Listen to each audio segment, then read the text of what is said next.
Hello, I'm Jonathan Sealing, publisher at Gelassenheit, and today we're pleased to announce the launch of To Antoine, a novel by E.J. Wiens.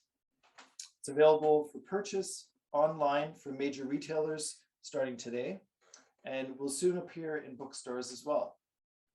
The novel has been endorsed by Rudy Wiebe, Paul Thiessen, and William Jansen, the former director of the Mennonite Central Committee office in Ottawa.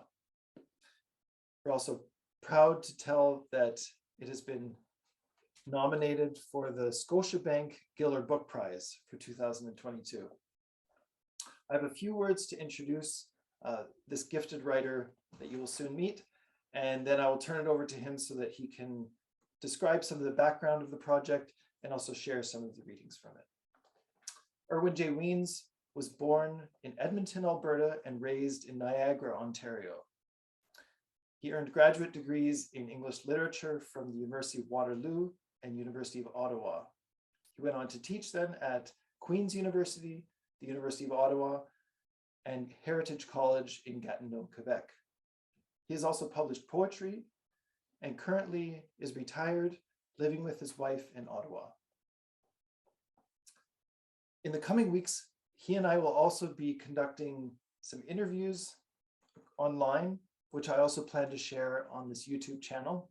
So if you'd like to see more content, please subscribe, but also check out the website gelassenheitpub.com, where you can also subscribe to our newsletter for other updates. And we are also on Facebook and Instagram as well. Thank you very much. Thank you, Jonathan. And thanks to all of you for joining us. About the novel and its origins, I guess it started way back in my childhood in a way. In the late 1950s, my parents sponsored a relative of my mother's from Paraguay to Canada. She had experienced some of the events that are described in my novel: Stalinist Russia, the Nazi occupation, a refugee in Germany, and finally transported to Paraguay, where she spent another decade. She and her young family, her husband, had already been banished to the Gulag in 1938. She had vivid stories to tell, some of which made her cry, but many of them also made her laugh. As a child, I overheard those stories, some of which I maybe wasn't supposed to hear. They didn't mean much to me then, but when I was older and she an old woman, I began to prod her with questions, which she graciously indulged, even though some of them must have seemed a little impertinent to her. There were others too in the community where I grew up, who had experienced similar horrors, and later I began to plague them with my questions too. I admired the guts and courage of most of those people, but not all of them. There was one later immigrant whose experience of the war somewhat, but only somewhat, resembles the narrator's experience in my novel. He too had been a stranger when the Nazis invaded his village, and as soon as he was old enough, he joined the Waffen-SS. He too had lots of stories, and he didn't need to be prodded. Many of his stories had, in fact, a bit of an anti-Semitic edge. As I grew older, I began to despise him, I must admit, but some of the bizarre incidents he described stuck in my brain. Much later, I became obsessed in my literary studies. My specialty was the early modernist period, roughly 1890 to 1940, the period that includes the great modernists, T.S. Eliot, W.B. Yeats, Ezra Pound, Joseph Conrad, people like Thomas Mann and Rilke in Germany. These are not cheerful writers. They were acutely aware that Europe seemed to be priming itself to endure and perpetrate a half century of horror. Now, it may seem outlandish to try to link those two worlds, the remote Soviet hinterland and the rarefied world of European high culture. But to me, more and more, those two worlds began to feed off each other. That narrow, limited Mennonite world began to appear to me like a lab specimen, something that I could put under the microscope to reveal things that a wider perspective obscured. I tried to use the title character of my novel, Antoine, to make that link. He is the orphan son of a provincial Russian count and an old bourgeois German mother. As an orphan, he spent a rough and tumble childhood in the port city of Odessa, among thieves and con artists. Then he's dumped on the doorstep of a Mennonite family. The young narrator of the novel is fascinated by him, though the two of them are opposites. Antoine belongs to no people and scorns all national, ideological, and religious affiliations. I guess he feels also no great loyalty to anyone, though not without regret. I'll begin by reading a short passage from the beginning of the novel. This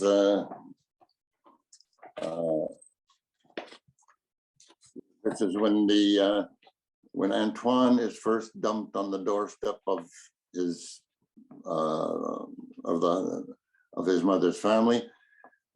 He's a young lad, only 6 years old at the time, and he recalls this incident. And when he's in his own, I should say, the novel is written in the form of letters by the narrator to Antoine, written more than almost 40 years after they last met, when the narrator is a retired high school teacher in southern Manitoba. Not a happy time your first few weeks among us. You kept your distance, remained guarded, withdrawn, but slowly you did begin to let down your guard. Among our circle of family and friends, you were treated with unfailing kindness. In pity, yes, but more on wonder. To us, you were like an exotic foundling, and you too knew you were different. You accepted our exaggerated politeness with appropriate deference. My mother adopted you as her own son, and little by little, you fell under the spell of her love. You dutifully observed the customs and manners of our people, though you must have found them as strange as we found you. You remained reserved, but when a sudden smile did leap up onto your face, its goofiness was infectious. Yet there was always something about you that could kindle unease among our people, like your frank, steady gaze that seemed to unnerve whomever it fell upon. A neighbor would be expounding upon some trivial subject when he would notice you watching them and begin to flounder, lose his train of thought, grin sheepishly, and turn aside. Not me, I didn't flounder. My senses seemed to become sharpened under your gaze. My perceptions more vivid. Me, only 6 years old, you 5 years older.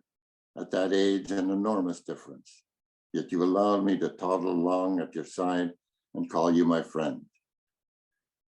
In abnormal times, we salvaged what we could of a normal childhood.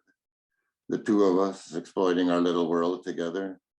I was bursting with questions and you patiently provided answers. How pollywogs wriggled into frogs and butterflies burst from their cocoons.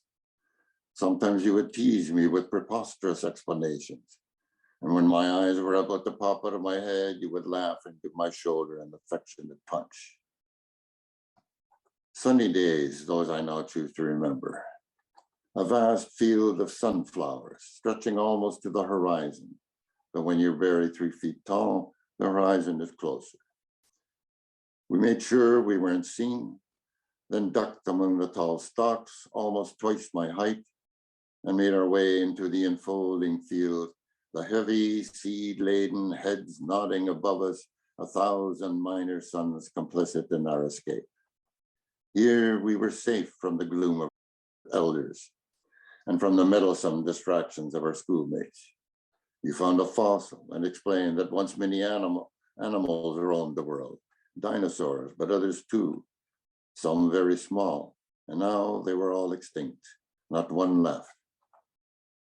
Could it happen to people extinct? It could, you said. It will, except from you and me, of course, and maybe your mother and sister. Then you laughed, and I was relieved it was just a joke. The other passage I'll read is roughly the middle of the novel.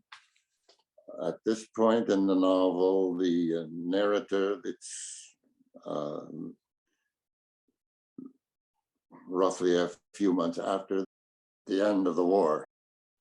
The narrator has deserted and made his way back to Berlin, where he's made, once again, gratuitously, miraculously, made contact with Antoine. In France, England, and Holland, jubilant throngs cheered the end of the war. You were in Paris in August 26, 1944. You would have seen the American tanks parading down the Champs-Élysées, and those pretty French girls scrambling onto them to hang garlands around the necks of their liberators. Peace came later on the Eastern Front. There was little cheering. People fled from their Soviet liberators, millions of them. You and I were still alive, but neither of us were cheering. Neither you in Paris, nor I in Poland. My chances of surviving the peace weren't much better than my chances of surviving the war. Can I tell you about Eva, Antoine? I wanted to confide in you when we were together again in Berlin, but you seemed wary of undue soul bearing. We all had to make difficult choices during the war, you said. But maybe now, after so many years, you will indulge me. After I deserted, I spent days tramping through the forest. On rare sunny days, it got surprisingly warm, but the nights were still cold, and often sleet was mixed in with the rain. I knew nothing of forest lore, and it came as a surprise that a labyrinth of footpaths penetrated the otherwise impenetrable forest. The snow had withdrawn into snoggy depressions, coarse and dirty, and even at midday, there was only a dank gloom. Every sound, snap of a twig, the raucous cry of a crow made me whirl around and reach for my Luger. Then the path I'd been following suddenly opened onto a clearing, like a notch cut out of a steep slope. It was almost bare of snow with a glint of new green grass. A stony brook gurgled along the lower side of the clearing, then tumbled over some boulders into the forest below. To my left, on the upper side, rose a steep cliff with strange yellowish rock formations, and huddled near the cliff stood a haystack sheltered from the wind, like a secluded pastoral interlude among craggy rocks and trees. The haystack promised warmth and shelter from the rain. I dug in with my hands and pulled out small clumps of hay until my fingers began to bleed. I walked around the back, hoping to find a spot where the hay was more loosely stacked. I pulled out a whole armful of hay, and then another and another, a tunnel. I clawed my way in until my hand touched something covered in coarse cloth, round lumps under the cloth. Potatoes? I pulled out my pocket knife and cut it open and began to eat potatoes as though they were apples. After the first two, I took time to peel them. Then I noticed there was room to straighten up on my knees. I reached up and felt rafters and boards. This was no haystack. This was a small, sturdy hut hidden under the hay to conceal a cache of food. It would be dangerous to stay here, but it was warm and dry. There were other bags, different sizes. One of them smelled like onions. When I had gorged myself, I made myself a bed to lie on, and I lay down and fell into a long sleep. till I heard someone crawling toward me. I groped for my Luger. I saw only a black shade etched against the pale light of dawn.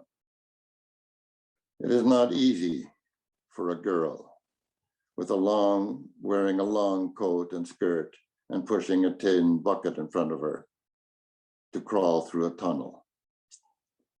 My eyes were accustomed to the dark, but hers weren't.